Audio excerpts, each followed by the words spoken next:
ഷാരോൺ വധക്കേസിൽ ആദ്യം വാർത്ത നൽകിയത് ജനം ടിവിയാണ്. ദുരൂഹ സാഹചര്യത്തിൽ യുവാവ് ആശുപത്രിയിൽ എന്ന വാർത്തയും ഗ്രീഷ്മയുടെ വീട്ടിൽ നിന്ന് ആദ്യം വാർത്ത നൽകിയതും ജനം ടിവിയാണ്. ഷാരോൺ വധക്കേസ് ആദ്യം വാർത്ത നൽകിയത് ജനം ടിവി. ദുരൂഹ സാഹചര്യത്തിൽ യുവാവ് ആശുപത്രിയിൽ. ബ്രേക്കിംഗ് ന്യൂസ് ആദ്യം ജനം ടിവി. ആ പെൺകുട്ടി കുടിക്കുന്ന കഷായം തന്നെയാണ് ഷാരോണിനും നൽകിയത് എന്ന് തന്നെയാണ് ആ പെൺകുട്ടി പറയുന്നത്. ഗ്രീഷ്മയുടെ വീട്ടിൽ നിന്ന് ആദ്യം വാർത്ത നൽകിയതും ജനം ടിവി. ആ പെൺകുട്ടിയുടെ വീട്ടിൽ പോയിട്ട്, ആ പെൺകുട്ടിയാണെങ്കിൽ ഞാൻ നിൽക്കുന്നത് ഇപ്പോൾ തമിഴ്നാടാണ്. പെൺകുട്ടി ക്യാമറയ്ക്ക് മുമ്പിൽ നമ്മളോട് സംസാരിക്കാൻ തയ്യാറായില്ലെങ്കിൽ പോലും ആ പെൺകുട്ടി നമ്മളോട് പറഞ്ഞത് ജനങ്ങൾ അറിയേണ്ട വാർത്തകൾ എന്നും ആദ്യം ജനം ടിവിയിൽ. ജനം ടിവി എന്നും ജനങ്ങൾക്കൊപ്പം. വാർത്ത ആദ്യം റിപ്പോർട്ട് ചെയ്ത അഖിൽ പാലോട്ടുമഠം നമ്മളോടൊപ്പം ചേരുകയാണ്. അഖിൽ, അഭിനന്ദനങ്ങൾ. എന്തായാലും ആ ദുരൂഹത മറനീക്കി പിന്നീട് പുറത്തു വരുന്ന കാഴ്ചകൾ നമ്മൾ കണ്ടതാണ്. സംശയം ഏതൊക്കെ രീതിയിലാണ് മുന്നോട്ട് നീങ്ങിയത് എന്നുള്ളത് അഖിൽ വിശദമായി തന്നെ അവിടെ വെച്ച് റിപ്പോർട്ട് നൽകിയതാണ്. തുടർന്ന് അങ്ങോട്ട് നമ്മൾ കണ്ടത് ഒരു വലിയ കൊലപാതകത്തിന്റെ ചുരുളഴിക്കുന്നതായിരുന്നു. എന്തായാലും ഇപ്പോൾ ഏറ്റവും ഒടുവിലായി വിധി പ്രസ്താവം വരുമ്പോൾ ഗ്രീഷ്മ കുറ്റക്കാരിയാണ് എന്ന് കോടതി കണ്ടെത്തുമ്പോൾ അഖിലിന് എന്താണ് തോന്നുന്നത്? നീതിപീഠത്തിന് മുമ്പിൽ ആരും മുകളിലല്ല എന്ന് ഒരിക്കൽ കൂടി തെളിയിക്കുന്നതാണ്. ഒരമ്മയുടെയും ഒരു അച്ഛൻ്റെയും ഒരു കുടുംബത്തിൻ്റെയും പ്രാർത്ഥനകൾക്കൊടുവിൽ അവർ നൊന്തു പ്രസവിച്ച മകന് നീതി ലഭിച്ചു എന്ന വാർത്ത തന്നെയാണ് നമുക്ക് പ്രേക്ഷകരുമായി പങ്കുവെക്കാൻ സാധിക്കുന്നത്. ആ വാർത്ത ആദ്യം നൽകുന്നത് 2022 ഒക്ടോബർ 27 രാവിലെയാണ് നമ്മൾ ആ വാർത്ത ആദ്യം ബ്രേക്ക് ചെയ്യുന്നത്. കാരണം 2022 ഒക്ടോബർ 26 ഞാൻ അന്ന് ഈവനിങ് ഡ്യൂട്ടിക്കാരനാണ്. അന്ന് ആണ് ഈ വാർത്ത എനിക്ക് ആദ്യമായി ലഭിക്കുന്നത്. പാറശാലയിൽ നിന്ന് നമ്മുടെ അന്നത്തെ പാറശാല ശൃംഗറായിരുന്ന കളത്തിൽ പ്രദീപ് എന്നെ ഇതുപോലെ ഈ കാര്യം വിളിച്ചു പറയുകയും ഞാനത് അന്ന് CI ആയിരുന്ന ഹേമന്ത് സാറിനോട് ആ കാര്യങ്ങൾ ആരായുകയും ചെയ്തതിനു ശേഷമാണ് പൂർണ്ണമായും വിശ്വാസത്തിന്റെ അടിസ്ഥാനത്തിലാണ് അന്ന് ഒക്ടോബർ മാസം 27 ജനം ടിവി ഈ വാർത്ത ആദ്യമായി ബ്രേക്ക് ചെയ്യുന്നത്. അതിനുശേഷം 28 രാവിലെ തന്നെ ഞാൻ ആദ്യമായി ഗ്രീഷ്മയുടെ വീട്ടിലേക്ക് പോകുന്നു. കാരണം ഞാൻ താമസിക്കുന്നിടത്ത് നിന്ന് ഏകദേശം 10 കിലോമീറ്റർ മാത്രമാണ് ഗ്രീഷ്മയുടെ വീട്ടിലേക്ക് പോകാനുള്ള ദൂരം. അതുകൊണ്ട് തന്നെ അന്ന് കാരക്കുണത്ത് രാമവർമ്മ ഗ്രീഷ്മയുടെ വീട്ടിൽ, അതായത് പൂമ്പള്ളിക്കുണത്തെ ഗ്രീഷ്മയുടെ വീട്ടിൽ, കൃത്യമായ ഗ്രീഷ്മയുടെ വീടിരിക്കുന്ന സ്ഥലം എന്ന് പറയുന്നത് പൂമ്പള്ളിക്കുണം എന്ന് പറയുന്ന പ്രദേശമാണ്. ആ പൂമ്പള്ളിക്കുണത്തെ ഗ്രീഷ്മയുടെ വീട്ടിലേക്ക് ആദ്യം നമ്മൾ പോകുന്നു. അന്ന് എന്നോടൊപ്പം ഉണ്ടായിരുന്നത് നമ്മുടെ ക്യാമറ അസിസ്റ്റന്റ് ഈ അഖിലേഷും അതുപോലെ തന്നെ ക്യാമറാമാനായിരുന്ന ഗോപുവുമാണ് അന്ന് എന്നോടൊപ്പം ഉണ്ടായിരുന്നത്. നമ്മൾ അവിടെ ഗ്രീഷ്മയുടെ വീട്ടിലേക്ക് പോകുന്നു. ഗ്രീഷ്മയുടെ അമ്മയോടും ഗ്രീഷ്മയോടും സംസാരിക്കുന്നു.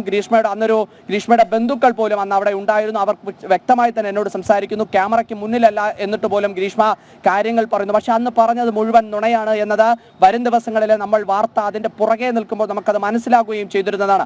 ആ ഘട്ടത്തിലൊക്കെ തന്നെ ഗ്രീഷ്മയുടെ വീടുമായി നമ്മൾ സംസാരിക്കുന്നുണ്ട്. അതുപോലെ തന്നെ ഷാരോണിന്റെ വീടുമായി സംസാരിക്കുന്നുണ്ട്. ഷാരോണിന്റെ കുടുംബം ഒന്നടങ്കം അവർക്ക് നീതി ലഭിക്കാനുള്ള പ്രധാന കാരണം ജനം ടിവി നൽകിയ വാർത്തയാണ് എന്ന് ഹൃദയത്തോട് ചേർത്ത് വെച്ച് പറയുന്ന നിമിഷങ്ങൾ അതിനുശേഷം ഉണ്ടായിരുന്നു. കാരണം ഗ്രീഷ്മയെ അറസ്റ്റ് ചെയ്യുന്നു, ഗ്രീഷ്മയെ തെളിവെടുപ്പിനായി കൊണ്ടുപോകുന്നു, ഗ്രീഷ്മ പഠിച്ച അയ്യപ്പൻ കോളേജിൽ കൊണ്ടുപോകുന്നു, തൃപ്പരപ്പിൽ പോകുന്നു, നെട്ടയിൽ പോകുന്നു. അങ്ങനെ ഗ്രീഷ്മയും ഷാരോണുമായി പോയ എല്ലാ പ്രദേശങ്ങളിലും ഒക്കെ ആ തെളിവിനെടുപ്പിനായി പോകുന്നുണ്ട്. ആ സ്ഥലങ്ങളിലൊക്കെ തന്നെ ഗ്രീഷ്മയ്ക്കെതിരായ തെളിവുകൾ ലഭിക്കുന്ന സാഹചര്യം ഉണ്ടായിരുന്നു. അതിനുശേഷമാണ് ഗ്രീഷ്മയുടെ അമ്മാവൻ രംഗപ്രവേശനം ചെയ്യുന്നത്. കാരണം വിഷം കൊടുത്താണ്, അതായത് കീടനാശിനി കൊടുത്താണ് ഷാരോണിനെ കൊലപ്പെടുത്തിയത് എന്ന ഒരു നിർണായകമായ ഒരു തെളിവിലേക്ക് പോലീസ് പോകുന്നു. ആ നിർണായകമായ തെളിവ് കണ്ടെത്തുന്നത്, അതായത് പൂമ്പള്ളിക്കുണത്തിനും കാരക്കുണത്തിനും ഇടയ്ക്ക് രാമവർമ്മഞ്ചറ എന്ന് പറയുന്ന സ്ഥലത്തെ കുളത്തിന്റെ സമീപത്തിൽ നിന്നാണ് ആ കീടനാശിനി കൊണ്ടുവന്ന ആ കുപ്പി പോലീസ് എത്തുന്ന ഒരു സാഹചര്യം ഉണ്ടാകുന്നത്.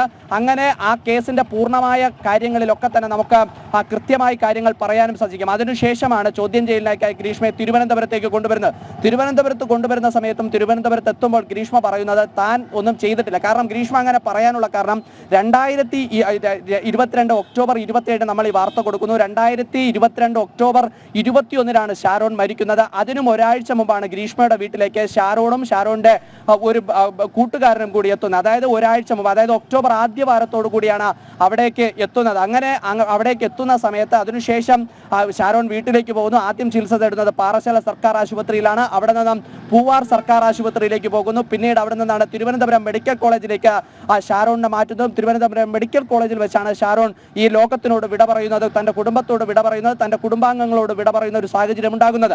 അതിനുശേഷമാണ് നമ്മൾ ഈ വാർത്ത നൽകുന്നത്. ഈ വാർത്ത നൽകിയതിനു പിന്നാലെ തന്നെ ഷാരോണിന്റെ വീട്ടിൽ ഒക്ടോബർ മാസം 28-ാം തീയതി രാവിലെ അവിടെ എത്തുന്ന സമയത്ത് ഷാരോണിന്റെ അമ്മ പറഞ്ഞത്, മകനെ, എന്നെയും അങ്ങനെയാണ് വിളിച്ചത്, മകനെ, എൻ്റെ മകന്റെ മരണത്തിന്റെ ഉത്തരവാദികളെ കണ്ടെത്തണമെന്ന് പറയുന്നു. അതിനുശേഷമാണ് ഷാരോണിന്റെ അമ്മാവൻ കൃത്യമായ ഗ്രീഷ്മയുടെ വീട്ടിലേക്ക് പോകാനുള്ള വഴി പറഞ്ഞു തരികയും എനിക്കറിയാവുന്ന സ്ഥലമായതുകൊണ്ട് തന്നെ കൃത്യമായി അവിടേക്ക് പോവുകയും ചെയ്യുന്നുണ്ടായിരുന്നത്. അവിടെ പോവുകയും പ്രാദേശികമായി ഏതെങ്കിലും തരത്തിലുള്ള ബുദ്ധിമുട്ടുണ്ടാകാതിരിക്കാൻ അവിടുത്തെ പ്രാദേശികമായിട്ടുള്ള ആൾക്കാരുമായി ബന്ധപ്പെട്ടതിനു ശേഷമാണ് ആ വീട്ടിലേക്ക് പോകുന്നത്. കാരണം ഒരു അക്യൂസ്ഡ് ആണ്, ഒരു പെൺകുട്ടിയാണ്. ഏതെങ്കിലും തരത്തിലൊരു മാധ്യമ സ്ഥാപനത്തിന്റെ ക്യാമറയുമായി അവിടെ പോയാൽ ഉണ്ടാകുന്ന ബുദ്ധിമുട്ടുകൾ മനസ്സിലാക്കി പ്രാദേശികമായി അവിടുത്തെ ഗ്രാമപഞ്ചായത്ത് പ്രസിഡന്റിനെയും അവിടുത്തെ ബ്ലോക്ക് പഞ്ചായത്ത് മെമ്പറേയും, അതായത് ഗ്രാമപഞ്ചായത്ത് president Shaji, block panchayat member Ratheesh Kumar എന്നിവരെ കൃത്യമായി അറിയിച്ചതിനു ശേഷമാണ് ആ സ്ഥലത്തേക്ക് പോകുന്നത്. അതിനു പിന്നാലെ തന്നെ നമ്മൾ അവിടെ എത്തിയതിനു ശേഷം അന്ന് തമിഴ്നാട് പോലീസ് സ്റ്റേഷനായ കന്നമാട് പോലീസ് സ്റ്റേഷനിലെ പോലും നമ്മൾ ഈ കാര്യങ്ങൾ അറിയിക്കുന്ന ഒരു സാഹചര്യം ഉണ്ടായിരുന്നു. അതിനുശേഷമാണ് അവിടുന്ന് വാർത്ത